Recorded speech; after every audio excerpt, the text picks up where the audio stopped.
We go to our primetime news special report now. Our reporter, Dwayne Anderson, recently ventured to Lioneltown, home of Money Musk Sugar Factory, where the quality of life as people once knew it has taken a major hit.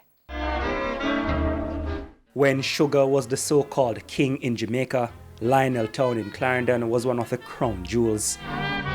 Over 1,600 people were employed either to the Money Musk Sugar Factory or in the surrounding sugar fields.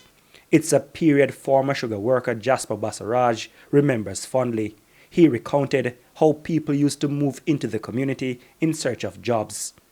And no people get implant the sugar industry, I can tell you, young and old. Because if you have 1 year, you can go trap cooking same way, Everything I have, and I sugar me buy it out. Put them go to school, that them buy it, send them to school. But today, aside from a handful of shops and small grocery stores, Lioneltown is just like any other struggling, sleepy rural town. And speaking of sleep, these old cottages are what some residents call home. All the houses along this stretch are falling apart.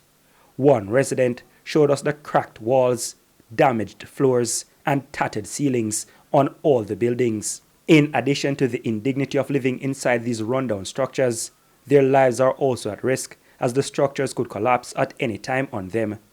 You see, all right, there's one house in there, so it just collapse. You understand me? One next year, in the side of the one, it collapse. So you see, people don't really live in them. Majority of them are them, but most of them live in them are sugar workers still, I know some people that want to live in this. You understand me? And so them that want to live in this, if you have ambition and you don't want to say, yeah, you work and build a nice house, and your people can live comfortably in it, You understand?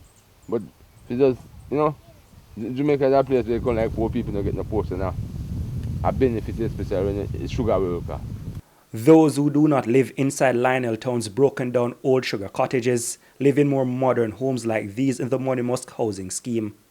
But things aren't better for everyone there. Some of the residents took out mortgages when they were working in the sugar industry. But now they are on the brink of losing their homes. Mr. Basaraj is one of them. Fred pan to all time, I can't eat on my Fred pan. Come if every month come and I can't. One time I go up and tell me say I'll lose me, I go lose the house. Because no mortgage to pay, no work. Because if you know say you have a house and you go lose, how you go feel? My kids and wife I go there do. Can't feel good about that. Can't feel good about that. I know say you're not working in the sugar industry. So right now I say to my man, I'm glad this man can't find. But unfortunately for Mr. Basaraj and others like him, there is no good news about the Money Musk Sugar Factory as yet. Pernell Charles Jr. is the Member of Parliament for South East Clarendon, where Money Musk is situated.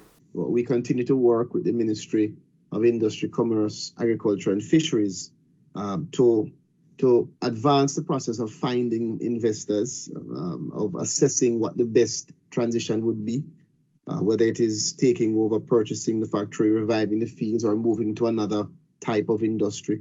These days, only a security guard or maintenance crew can go beyond the chained gates of the sugar factory. Most of the buildings now harbor pests, a clear sign of neglect. Working in sugar for a lot of people was hard work, back-breaking work, but it was honest work. But now, here's no work. But